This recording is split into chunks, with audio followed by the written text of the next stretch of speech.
kita tuh harus tahu batasannya juga gitu ya dalam pacaran sebelum kita menikah gitu ya. Nah, dalam Alkitab tuh apa aja sih batasannya gitu? Simple. Mencari pasangan itu bukan di gereja atau di internet. Ya. Tapi kriteria mencari seorang pasangan itu pertama harus seiman dulu.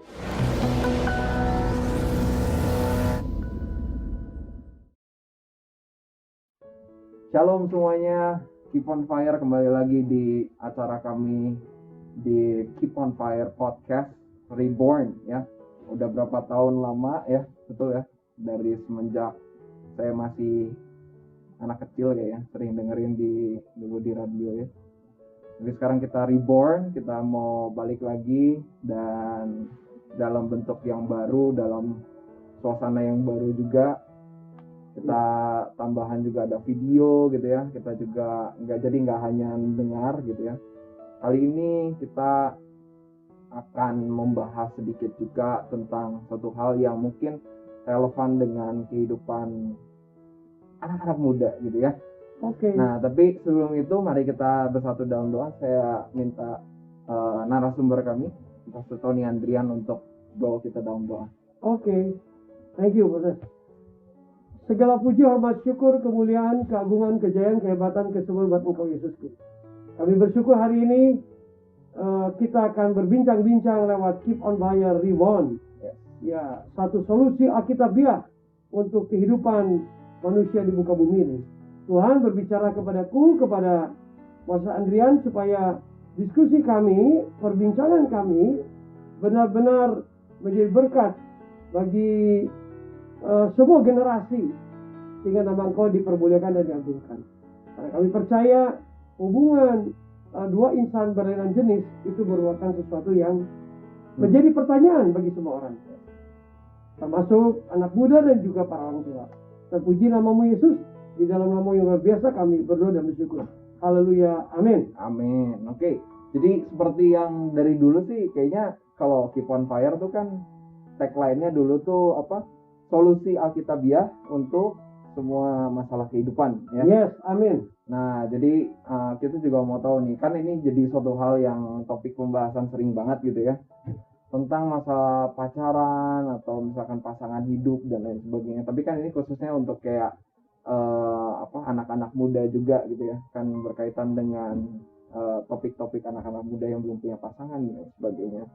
Nah, di satu sisi ada juga kepesatan teknologi gitu ya dan lain sebagainya yang merubah tatanan kayak pacaran tuh seperti apa gitu ya, dan mencari pasangan seperti apa dan lain sebagainya. Nah, tapi aku mau tahu nih sebenarnya dari aku sendiri gitu.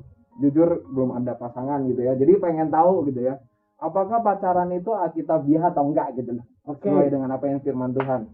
Oke, good, Moses. Pertanyaannya bagus. Ya,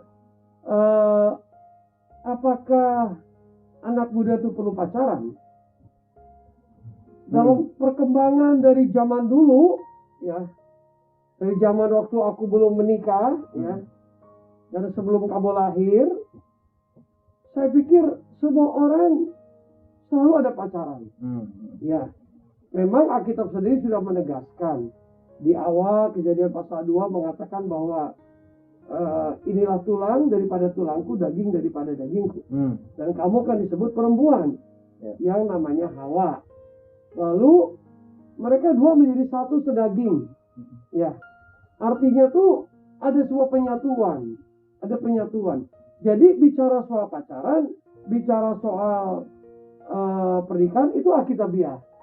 Hanya yang perlu dipikirkan adalah bagaimana langkah-langkah daripada pacaran tersebut, begitu kan?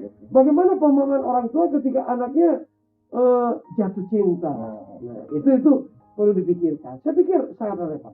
Sangat relevan ya. Jadi maksudnya kayak dalam Alkitab juga kalau nggak salah ada tentang Ishak ya dan Ribka juga. Betul. Tuhan tetapkan untuk mencari pasangan gitu ya. Ya, melalui Eliezer. Betul. Wah, itu mah comblang.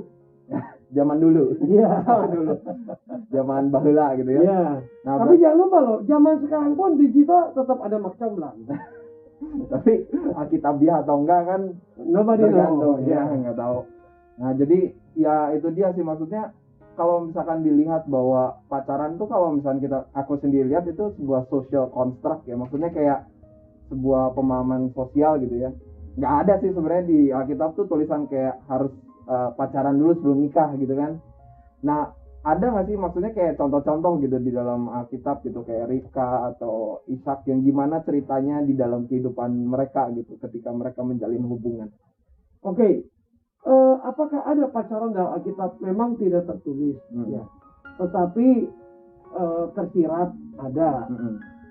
Kan pacaran tuh harap dipikirkan sebagai sebuah pendekatan yang lebih mendalam.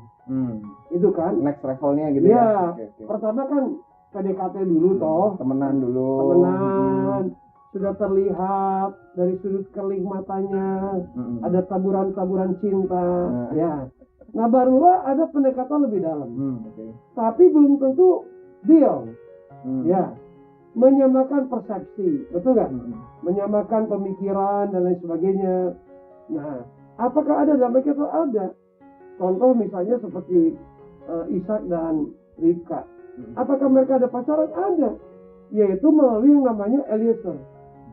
Eliezer kan sudah diberitahu oleh Bapak Abraham, toh, tentang kriteria calonnya. Harus begini, satu suku dan lain sebagainya. Nah, jadi ketika Eliezer itu datang, maka Eliezer itu mendeskripsikan who is this guy, Ishak itu kan. Sehingga akhirnya Rivka tahu dengan jelas. Kemudian dari pembicaraan yang begitu detail dan jelas, langsung saja Rivka katakan, aku setuju. Ini tulangku dan dagingku. Pasti aku menyatu. Nah, pertanyaannya Bos, apakah zaman sekarang ini dua insan muda saling ketemu? Apakah itu yakin ketika bertemu satu kali, dua kali dia tahu jelas keberadaannya? I don't think so. Jadi Anda perlu pertemuan. Yakub dengan Rahel 7 tahun loh. Dia bekerja. Apakah di balik pekerjaan itu Yakub tidak ada PDKT atau pertemuan dengan Rahel? Ada. Pasti ya. Tapi at the end Yakub pun juga salah memahami. Dia pikir itu Rahel, ternyata Lea. Ya, sehingga akhirnya dia bekerja lagi 7 tahun. Ya. Jadi itulah pentingnya suatu pacaran. Hanya rambu-rambu Alkitab ini harus dipegang dengan jelas. Oke, berarti kita bisa pahami semuanya bahwa dalam Alkitab juga pasti ada prosesnya, ada bagian setelah pacaran, setelah temenan seperti apa, baru nanti harusnya ada pacaran dan lain sebagainya, dan mungkin nanti selanjutnya akan pranikah gitu ya. Nah, tapi dari mana kita tahu batasannya sebelum kita, maksudnya ini kan kita masih temenan gitu misalnya, kita masih temenan. Untuk masuk next step-nya itu contoh-contohnya tuh maksudnya kayak gimana gitu? Oke, jadi bagus ya. Antara pacaran dan pranikah jelas totally different. Pranikah, sorry to say, harus diam. Seperti tunangan ya? Iya dong. Pranikah itu kan ketika seorang pemuda dia akan membawakan calonnya, memberitahu kepada orang tuanya, oh ini loh calonku nih, calonku pi, ini ayah, ibu, ini calonku. Nah, ketika seorang pria membawa seorang wanita ke rumahnya, jangan permalukan. Artinya pria itu sudah yakin, ini adalah calon istriku. Ya, dia sudah berdoa dan ingat dasar daripada pranikah itu trust, iman. Bukan karena cocok dan tidak cocok. Ya, ada saja manusia itu bisa berbeda pendapat. Tapi kalau keyakinan iman, maka dia yakin, this is my soulmate, begitu toh, belahan jiwaku. Nah, tapi kalau pacaran mulai menimbang kan, bagaimana orang tuanya? Kira-kira orang tua si A ini pemudi dengan orang tua pemuda bisa match nggak? Begitu toh? Bagaimana kira-kira income per kapita? Nah itu kan. Iya dong. Yuk pasti kan menghitung kan kira-kira gimana nih calon pemuda ini zaman sekarang bro zaman milenial serba terbuka toh. Jadi perlu ditimbang-timbang dan lihat tanda-tanda daripada ilahi. begitu dia yakin baru dia masuk kepada pernikahan. Nah itu batasannya. Oke, oke. Jadi memang harus kalau misalkan menuju pranikah, kalau pranikah itu kan berarti artinya sudah mau menjadi calon langsung gitu ya, udah kayak pas gitu dan harus sudah sesuai banget dan udah trust gitu ya. Nah tapi kalau misalkan dari temenan nih mau jadi pacaran, dia apakah ada batasannya atau hanya ya oke lah sekedar masih PDKT dan lain sebagainya gitu? Itu bergantung karaktermu, Nat. Ada karakternya langsung lihat 1 kali 2 kali, oke. Ada yang pemerhati kan, dia perlu take time, analisis dulu kan, bagaimana bobot bibit, itu bergantung karakter daripada pasangan itu masing-masing. Ya, nggak ada rumusannya, Nah. Nah ini terkait juga untuk mencari pasangan juga sih sebenarnya. Ya. Kan di zaman-zaman sekarang gitu ya, ada teknologi yang tadi aku omongin di awal gitu ya. Teknologi dengan perkembangan pesatnya, dan kita bisa kayak kenalan sama orang yang baru yang totally different gitu ya, yang kita nggak tahu dia asal usulnya dari mana.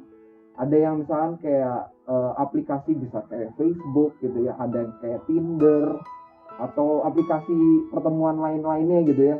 Nah, apakah itu kayak disarankan maksudnya dalam sisi satu firman Tuhan gitu ya, maksudnya untuk bisa mencari pasangan melalui internet atau gimana gitu? Atau memang harus cari pasangan itu di gereja?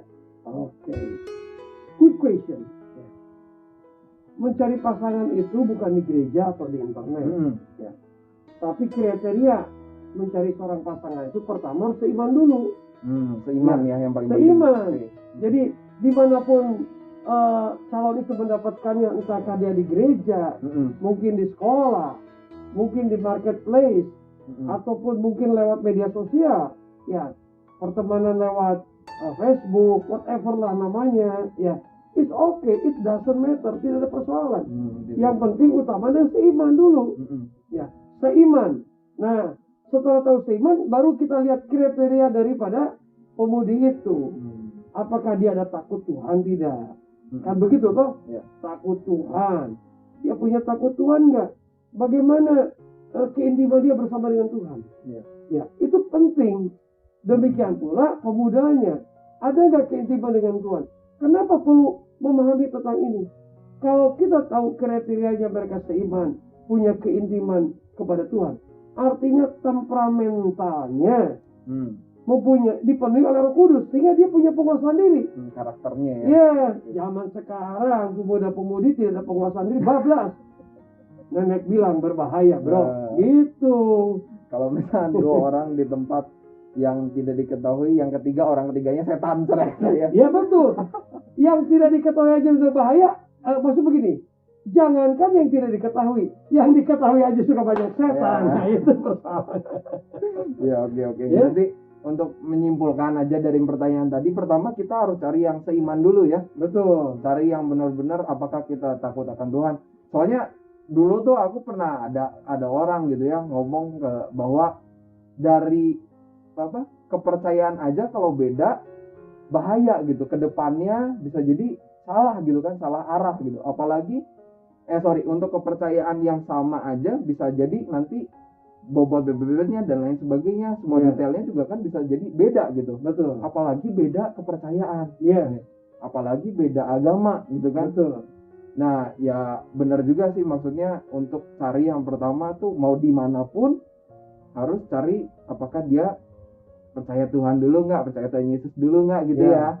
Baru nanti cek dulu detail-detail selanjutnya seperti apa gitu ya. Oke. Berarti selanjutnya yang aku sedikit penasaran gitu ya, kalau misalkan karakter ya, kan tadi kita udah lihat nih, yang pertama tuh harus takut dulu akan Tuhan gitu ya. Kita harus intim dengan Tuhan juga tadi bilang. Nah seharusnya karakter seperti apa aja sih yang menurut Alkitab gitu ya, yang dicari dari orang lain? Oke. Kalau satu lagi ya, mengenai tadi pacaran kan perlu berkarakter, istilahnya salah satunya seiman. Yang seiman saja quote and quote tantangannya banyak. Apalagi tidak seiman. Ini contoh yang tidak seiman.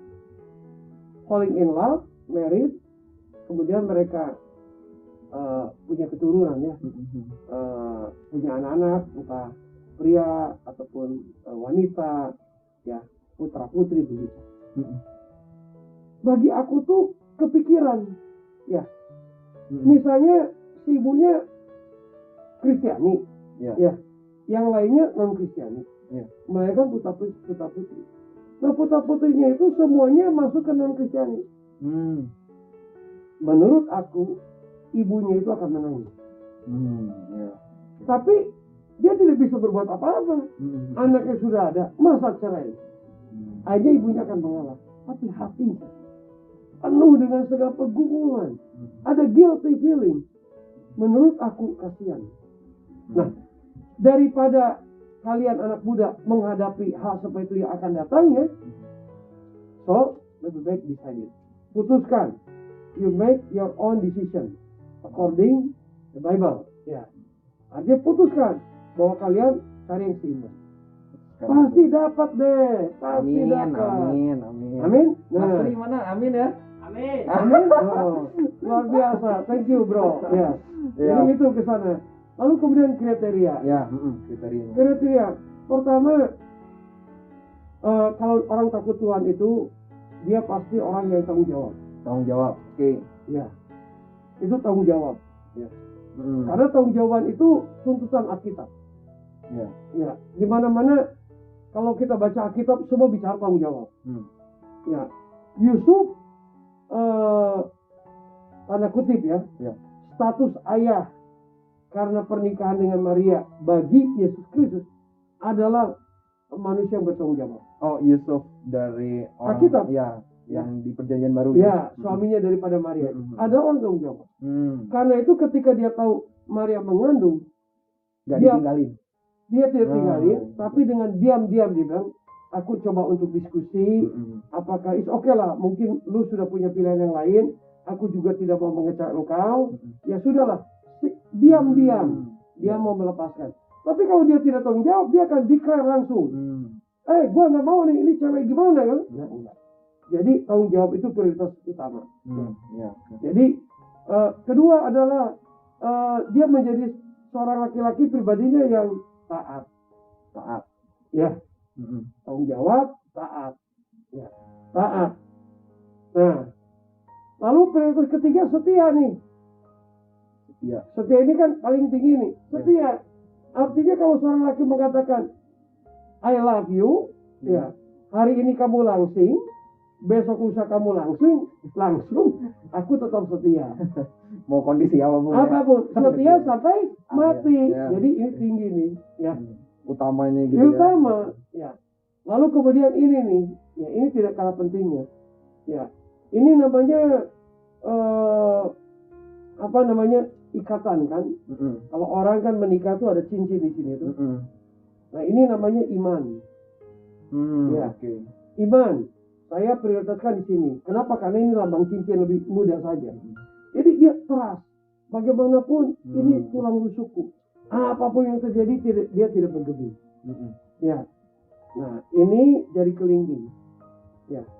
Jari kelingking ini satu ya artinya ikatan seorang pria yang punya what we call integritas ya. Integritas itu kan tidak terlihat toh. Ya. Bagaimana kita bisa tahu siapa punya integritas?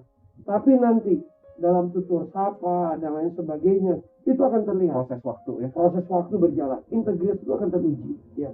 Nanti ketika situasi kondisi tidak menentu. Nah, bagi seorang pemudi kriteria utama adalah yakinkan bahwa pasanganmu itu, hai para pemuda, dia adalah pewaris tata kehidupan. Artinya apa tuh pewaris tata kehidupan? Terlihat ketika pada waktu pacaran itu akan terlihat kualitasnya daripada wanita itu. Dia tidak tanda kutip tidak materai.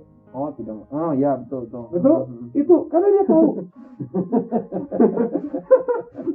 Kalau masalah uang.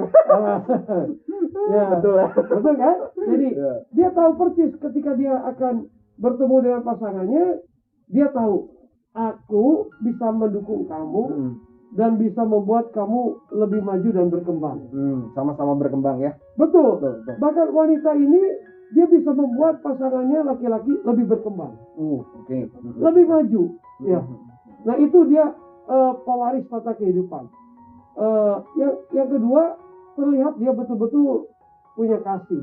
Iya, kasih. Ya. Kalau kasih itu bukan sekedar memberi ya, tetapi dia berani mengatakan tidak. Tanda kutip, kalau pasangannya tiba-tiba ada pihak ketiga setan, ya, yang berpikir hal yang tidak-tidak, maka pasangannya mengatakan, sorry mas, sorry kok, sorry bro, ya, sorry abang, ya, cukup, batas kita sampai sini. Ya, jadi cukup ketemu dengan aku 1 minggu sekali, oke, ya, kita boleh chatting-chattingan, karena dia tahu nanti itu kan perjalanannya panjang. Ya, nah seperti itu. Oke, berarti kalau mau disembuhkan tadi kan selain dari takut akan Tuhan gitu ya, itu kan kriteria yang kita cari gitu ya. Dia juga harus tanggung jawab, taat, setia gitu ya. Apalagi penting banget lagi setia ya di masa-masa yang seperti ini. Pengennya instan gitu ya. Aduh, rasanya kalau setia tuh harus diuji sama waktu, diuji sama kesabaran dan lain sebagainya, kan gak gampang gitu ya. Nah juga ada iman ya, trust gitu, sama integritas. Kita juga perlu lihat kasihnya ada atau enggak, suportifnya ada atau enggak. Nah, untuk mencari orang yang seperti itu tuh yang agak bingung tuh kan. Maksudnya kita sebagai pemuda-pemudi gitu ya, kan pas diomongin pemuda-pemudi itu ada batas umur gitu ya. Ya kan, ada kayak ya pasti ada deadline ya. Kayak deadline gitu ya, kalau tugas gitu deadline. Nah ini gimana ya, maksudnya kalau misalnya udah agak cukup umur gitu ya, bagi mereka-mereka yang mungkin masih ada belum waktunya gitu ya, maksudnya kayak sudah cukup tua gitu atau cukup berumur dan lain sebagainya, gimana tuh maksudnya, kayak saran untuk mereka atau gimana? Oke, bagus. Satu lagi nih, the secret yang aku belum cerita buat kalian yang semua yang ada di sini, termasuk para orang tua. Pak Kris. Ya, pemuda-pemudi itu juga dia itu punya keahlian, keterampilan dalam kehidupan itu. Dalam artian, ya dia harus bisa berdiri di atas kaki sendiri. Ya, pandai dia mengelola keuangan. Nah, nggak bisa zaman sekarang cinta itu buta ya. Kotoran ayam disangka coklat, nggak bisa kayak begitu. Kita realistik ya. Betul nggak? Harga semua pada naik, harga tanah. Dulu dengan uang misalnya tanda kutip 100 juta bisa mendapatkan sebuah rumah. Hari ini 100 juta bisa dapat seonggok tanah. Ya, nah pemuda-pemudi itu punya kekuatan ini. Pemudanya juga bisa terlihat kemampuannya, pemudinya juga punya terlihat kemampuannya. Jadi dua-duanya dalam hal keuangan harus berdiri seimbang. Harus berdiri seimbang. Ya. Maksudnya sedikit lupakan dulu, abaikan tentang orang tua masing-masing. Ya. Bagaimana dua ini mau nggak membangun segala sesuatu dari awal dengan keterampilan mereka masing-masing. Menurut aku dengan zaman media sosial, online dan lain sebagainya, seharusnya pemuda-pemudi zaman sekarang lebih canggih dalam menentukan masa depannya. Ada teknologi, betul, setuju. Good. Sama berapa waktu yang lalu kayaknya aku pernah dengar gitu ya, kalau misalkan kita masih belum ada pasangan, kita harus berbenah diri dulu gitu ya. Masukin kayak compatibility, skillnya harus diasah gitu ya. Kalau kita mau nyari di dalam orang lain skill yang sama, kita juga harus punya gitu ya. Maksudnya biar sebanding, biar punya sepadan gitu. Benar. Dan ini juga maksudnya menjadi suatu pembahasan yang cukup sering dipertanyakan gitu kan. Orang kadang-kadang tuh banyak analisisnya. Lebih banyak kayak nyari yang cocok yang mana, kayak jual mahal gitu loh. Ada di satu sisi yang dia terbuka gitu, jadi nggak seperti orang yang tadi yang di awal gitu. Nah, kita harus memposisikan diri seperti apa sih? Apakah kita harus cari orang yang benar-benar spesifik gitu ya, atau lebih jatuhnya kita harus cari orang yang oke lah, sesuai dengan kriteria ini aja cukup gitu, yang maksudnya simpel-simpel aja gitu. Oke, ini berarti pertanyaan kedua ya, Ya. itu belum dijawab nih kedua. Oke. Nah, satu lagi yang perlu Oh, yang pertama lagi yang tadi yang perlu dipikirkan lagi adalah perbedaan umur. Hmm. Ya, sorry nih, anak-anak generasi milenial ya, anak-anak muda ya, perbedaan umur itu perlu dipikirkan oleh kalian. Apalagi dengan kecanggihan media sosial saat ini. Zaman kiwari, zaman gini nih, kalau anak muda itu tidak bisa berkembang, tidak mudah mengembangkan karir, quote and quote, sepertinya kamu tuh kampungan sekali. Karena sekarang itu kan dunia begitu luas. Ya, Canggih ya. canggih. Anda lewat YouTube saja jadi YouTuber bisa dapat duit kok. Soalnya begitu toh. Nah, jadi ini perlu. Yang kedua adalah masalah umur. Karena biar gimana pun dunia bisa berubah, tapi persoalan umur ini kan tetap sama. Konstan. Artinya seorang wanita ketika dia menikah, maka seluruh kehidupan fisiknya cepat berubah.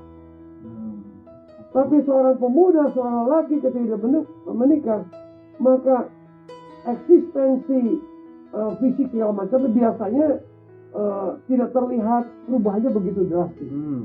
Nah, jadi soal umur ini perlu diperhatikan. Tapi kembali lagi bukan sebuah larangan. Hanya ini just information yang perlu dipikirkan lebih dalam. Ya. Nah, itu kan. Lalu kemudian bagaimana kita mendapatkannya, kan begitu. Nah, itu tuh. Ya, yang pertama. Ya. Chris, kenapa? Yang pertama itu adalah jelas berdoa dan jangan pilih-pilih. Maksudnya jangan pilih-pilih gimana tuh? Jadi artinya berdoa itu kan kita serahkan kepada Tuhan. Ya, kepada Tuhan. Lalu pilih-pilih begitu. Kita bandingkan. Ini, gue pikir gue ada temen yang 5 dari 1, 2, 3, 4, 5 ratingnya dari sisi intelektual yang nomor 5 ini 8 yang lain 7, tapi gue pikir 10 lebih bagus. Nah, artinya kan kriterianya itu kan over standar ya. Over standar. Ya, over standar. Ya. Jadi itu yang pertama doa. Menurut aku, semoga bisa diterima oleh teman-teman yang lain, termasuk orang tua. Menurut aku, tidak ada salahnya menggunakan seperti pola Alkitab. Adanya Eliezer. Ya. Tidak ada salahnya. Ya. Orang tua berbicara kepada temannya. Lu ada nggak sih? Ya. Kenalan Ya, ya. tanpa sepengetahuan anaknya kan. Didoakan dulu, dilihat, lalu satu kali orang tuanya dengan bijak memperkenalkan. Siapa tahu jadi. Ya, itu kan sesuatu yang Alkitabiah menurut aku. Minta satu. Ya, oke. Pak Kris satu, Pak Kris. Ya. Kedua, saya pikir gereja harus menginisiasi. Ya. Gereja perlu mengadakan sebuah aktivitas. Ya, bukan aku tidak setuju ada pelayanan-pelayanan pemuda-pemudi interdenominasi, tapi bukan di bawah gereja untuk pencarian jodoh. Bukan aku tidak setuju. Bahkan sekarang juga ada perkumpulan duda Kristen, ada perkumpulan janda Kristen. Emang ada? Ada. Bahkan kalau kita pelajari di Amerika, saya tidak tahu pada waktu masa COVID. Tapi sebelum COVID di Barat dan Eropa cenderung wanita mau lajang. Artinya dia lebih suka sendiri. Dia paling bercengkrama dengan temannya ataupun dengan pet, ya, dengan peliharaan, ya, binatang peliharaan mereka. Nah, mereka enjoy karena tidak mau terlalu banyak beban, ya. Karena terlalu complicated ketika ngobrol, ya. Bahkan persoalan di Indonesia pun sudah mulai. Ketika orang pacaran bicara soal harta gona gini, toh? Pemisahan harta ya. Nah, itu kan menjadi sebuah tanda tanya lain. Nah, terakhir. Karena itu gereja menginisiasi. Kenapa di gereja? Karena gereja itu kan lembaga warisan kerajaan surga, lembaga resmi yang ditunjuk oleh Alkitab. That is gereja. Betul nggak? Iya, iya. Yang kedua adalah lembaga pendidikan Kristen. Hmm. Ya, tapi kan untuk hubungan kehidupan anak muda, sosial kemasyarakatan, gereja ambil alih. Kalau gereja itu punya mampu media sosialnya, why not? Iya. Tapi gereja juga harus berbesar hati. Seandainya mungkin ada pasangannya ketemu dengan pemuda-pemudi yang di luar gereja mereka, tapi terbawa ke gereja, itu oke. Iya. Ya, tidak usah marah-marah. Toh ini sebuah pekerjaan yang baik. Yang penting bottom line-nya yang tadi ya, takut akan Tuhan yang tadi ya, Itu. karakter yang utamanya. Jadi makanya harus di gereja. Ya, betul. Iya, iya, Itu iya. kan, dan jadi nanti kan gembalanya atau tim intinya kan bisa menjadi konselor toh. Iya, betul. Dan ini harus for free loh. Jangan ada tambah Iya, iya. biaya. Wah, nanti berat kalau tambahnya. Iya. Nanti jadi BO bro. Nggak ada. Berat di ongkos. Nggak ada ongkos. Ya, oke. Nah, tadi kan juga ngomongin ada kriteria dan lain sebagainya. Nah, tapi kalau misalkan kita udah masuk nih, kita udah kayak benar-benar setuju gitu ya, satu dengan satu orang dengan orang yang lain. Nah, kita tuh harus tahu batasannya juga gitu ya dalam pacaran sebelum kita menikah gitu ya, atau ketika masih dalam pendekatan gitu ya dan lain sebagainya. Nah, dalam Alkitab tuh apa aja sih batasannya gitu? Simple. Kekudusan. Oh, oke. Ya, simple. Nggak perlu banyak bicara. Kekudusan. Tuhan kita adalah Tuhan yang kudus. Jadi jaga kekudusan dalam pacaran itu. Ya. Oh. Masih ada telepon. narasumber yang cukup sibuk ya. Ya. Sorry. Ini aku off dulu ya. Aku cut dulu. Ya. Jadi kekudusan. Ya. Itu penting sekali kekudusan itu. Ya. Kita tidak perlu bicara jangan begini, jangan begitu. Anak muda zaman sekarang ibarat begini nih, kalau ada iklan, ada tulisan jangan menoleh ke kiri. Kira-kira si pengendara kendaraan noleh nggak ke kiri? Noleh ke kiri. Betul nggak? Iya. Padahal ditulis jangan menoleh ke kiri. Jadi kalau terlalu banyak, anakku, kata mami, kata bunda, jangan ya, danger. Cuma satu, engkau sudah ditebus oleh darah Yesus yang kudus. Jaga kekudusan. Tanpa kekudusan hidupmu bencana. Tanpa kekudusan engkau tidak menghadirkan Tuhan, engkau menghadirkan setan. Jaga kekudusan, itu saja. Nah, kalau dua jenis insan di bumi jatuh cinta dan mereka takut Tuhan, memegang kekudusan, selamanya kudus. Keturunan anak-anak ilahi itu adalah anak-anak perkasa di bumi. Amin. Jadi hai anak muda, kalau Anda punya kasih, Anda tidak egois. Berapa lama sih cinta berkobar-kobar? Betul? Pada waktu pacaran berkobar-kobar dan lain sebagainya. Tapi ingat, itu namanya cinta, itu namanya eros. Tapi kasih agape, engkau harus tahu, satu kali engkau punya keturunan. Bagaimana tanggung jawabmu ketika engkau dipercayakan keturunan oleh Tuhan? Ya, jadilah keturunan ilahi. Dimulai oleh pasangan yang memegang teguh kekudusan. Aku tidak perlu bicara vulgar deh. Ya, holiness. That's it. Holiness, that's it. Ya. Dan itu yang kedua, kalau you sudah serius, you pikir future plan. Betul nggak? Ya. Future plan. Dipikirkan. Nah, itu yang perlu dua hal itu, kekudusan dan planning atau rencana masa depan. Ya. Maaf nih, koordinatornya sekarang yang sibuk. Ya, it's okay, bagus. Berarti kita kan orang yang diperkenan Tuhan. Ya, oke. Sebelumnya terakhir lah ya. Ya. Ya, kita cut dulu. Atau lanjut? Lanjut. Ya, lanjut aja. Oke. Kita yang terakhir nih, kita mau bahas nih. Kan tadi kalau misalkan kita udah bicara tentang pacaran gitu ya. Ya. Nah, apakah boleh nih menurut Alkitab kalau misalkan ternyata nggak cocok nih dengan kita nih udah pacaran, apakah ada kesempatan untuk nggak cocok gitu maksudnya sama pacaran selama pacaran gitu? Dan mungkin kalau misalnya saking nggak cocok banget gitu ya, walaupun dua-duanya takut akan Tuhan, dua-duanya ini gitu ya, tapi di satu sisi mungkin ada satu hal yang mungkin menjadi red flag gitu ya, atau apa, suatu hal yang udahlah ini saatnya gue putus. Nah, apakah di dalam firman Tuhan boleh nggak sih kayak putus gitu, putus cinta atau maksudnya gimana gitu, putus dari pacaran atau gimana? Idealnya ketika kita ketemu itu menjadi pilihan kita. Langsung pilihan Ya, utamanya. idealnya. Tapi ini apa namanya, saran ya. Saran dari kebenaran kita dan pengalaman pribadi. Kayak anak muda, prepare. Ya, jangan GR 100.000%. Ya, Anda ketemu seseorang yang menjadi calonmu, prepare.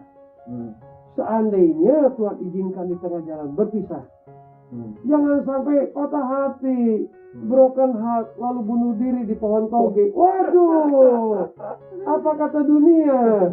Katanya takut Tuhan, katanya intimasi with God. Ya, jadi prepare. Balik lagi ke Tuhan ya. Ya, Kita balik dulu lagi. ya, itu kan kembali Tuhan izinkan terjadi. Ya, belum waktunya, you prepare untuk menerima semuanya itu.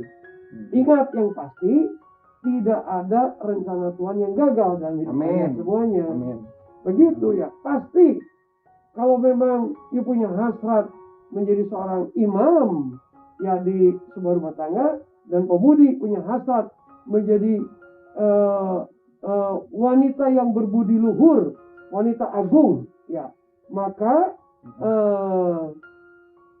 kalian pasti akan mendapatkan pasangan yang dirodoi oleh Yesus Kristus. Amin. Yang terbaik ya. Sah kerajaan surga. Amin. Sah begitu. Ya, oke. Jadi ya,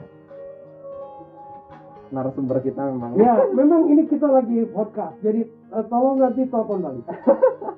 Ya, jadi untuk ya sedikit pertanyaan yang terakhir untuk menyimpulkan segala sesuatunya, saran lah gitu ya, saran untuk orang-orang pemuda-pemudi gitu ya, saran yang terakhir gitu ya, untuk para pemuda-pemudi atau orang-orang yang masih mencari pasangan hidup, apa nih kira-kira sarannya dari Gembala Sidang kita, narasumber kita ini? Oke, bagus sekali ya. Saran saya pertama, yuk aktif dalam pelayanan bersama dengan Tuhan. Anak muda, siapapun engkau, pemuda-pemudi, jadilah seorang pribadi yang bernilai, berguna, bermanfaat bagi kerajaan surga. Percayalah, kalau engkau memberikan sesuatu hidupmu buat Tuhan, Tuhan itu tidak pernah tinggal diam. Dia tahu kebutuhan kamu. Dia tahu satu kali kamu harus membangun rumah tangga, karena itu rencana Tuhan. Jadi layani Tuhan, maka Tuhan turun tangan, mengirimkan kekasih jiwa hatimu, pasangan yang kekal abadi sampai Yesus datang kedua kali. Yesus memberkati. Keep on fire. Keep on fire. Amin. Mungkin kita akan tutup dalam doa. Oke. Saya persilakan Pastor Tony untuk tutup. Mari kita berdoa. Bapa kami dalam surga, hari ini aku berdoa bagi mereka yang menyaksikan tayangan ini. Amin. Biarlah jiwa mereka berkobar-kobar, keep on fire. Dan aku berdoa bagi mereka yang belum punya pasangan, di dalam nama Yesus Kristus, Tuhan, kasih setiamu akan mengirimkan kepada mereka sesuai dengan tulang rusuk mereka, sesuai mereka menjadi satu daging nantinya. Dalam nama Yesus Kristus, Engkau berikan yang terbaik, sehingga sungguh Tuhan, dunia ini dipenuhi dengan kemuliaan Engkau, dan pasangan-pasangan muda ini akan memuliakan nama Yesus Kristus.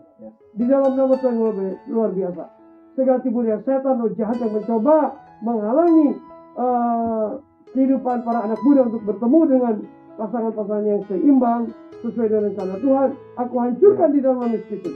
Berkati Pastor Andrian dimanapun berada, Engkau berkati langkah-langkah kehidupannya Tuhan untuk hormat kemuliaan Engkau, termasuk pasangan hidupnya. Engkau berkati juga Pak Kris, Mas Tri, kau menyertai mereka Mas Tri untuk pasangan kehidupannya, Pak Kris untuk anak muda, semuanya Tuhan kau menyertai. Di dalam nama Tuhan luar biasa kami berdoa bersyukur. Haleluya, amin. Amin. Oke, untuk sedikit penutup, kita akan akhiri Keep on Fire ini. Jika ada pertanyaan, Yes. jika ada komentar yang kalian mau untuk berikan kepada seluruh Keep on Fire ini, ada hotline setelah ini yang akan diumumkan di akhir acara Keep on Fire ini. Dan selalu, always ya, terus kita akan membantu dan terus memberikan jalan Alkitabiah, solusi Alkitabiah tersebut. Oke? Selalu Keep on Fire dan tonton terus Keep on Fire Podcast Reborn yang kedua. Bye-bye. Bye-bye. Jesus bless you. God bless you all.